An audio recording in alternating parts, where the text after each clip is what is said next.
ကိုငါထွက်ခွာခဲ့မိသားစုရဲ့အပြုံးတွေကိုဆောင်နှင်းဖို့ရင်တွေကနာချင်မှုကိုဖုံးကွယ်ရင်အဖေရဲ့စကားတွေကိုရင်ဝေပိုက်ထားငါချီလန်းတွေကမင်းတို့အတွက်ပါဒီမျိုးပြရဲ့လေထူကအေးစလုံးပင်ပန်းနွမ်းနေတဲ့ညတွေရှိခဲ့ဒါပေမဲ့ငါရဲ့စိတ်တမ်းမချဘူး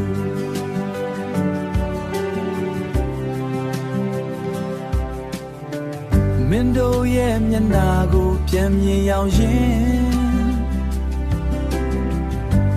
ငါရဲ့ခွန်အားတွေကမင်းတို့ပါပဲပင်လယ်တွေချနေပါစေအိုးငါရဲ့သက်ရှူတိုင်းမှာမင်းတို့ရှိတယ်စံပယ်နဲ့သင်းတဲ့အင်္ဂလိပ်ကိုလွမ်းတယ်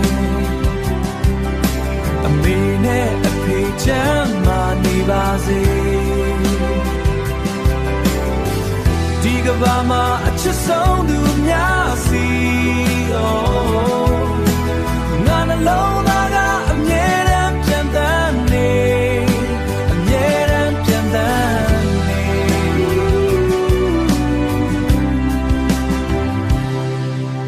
ရှေ့ဆောင်လမ်းပြကောင်းတယောက်ဖြစ်ဖို့ငါရဲ့နေ့ရက်တိုင်းကိုကြိုးစားနေဆူတောင်းတဲ့တွေလေထဲမှာပြန်လွင်အမေတို့ကျမဖို့ပဲအမြဲတမ်းဒီနေ့တော့ငါတို့ပြန်ဆောင်ကြမယ်ငါဘလောက်ချစ်ကြောင်ပြောပြဖို့စံပယ်နဲ့တင်းတဲ့အင်္ဂလိပ်ကိုလွမ်းနေမေနဲ့အဖေချမ်းမာနေပါစေဒီကဘာမှာအချစ်ဆုံးသူများစီငါနှလုံးသားကအမြဲတမ်းပြန်တမ်းနေ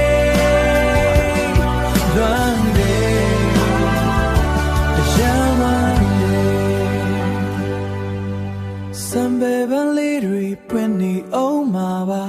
မကြခင်ပြန်တွေ့ကြမယ်အမေအဖေ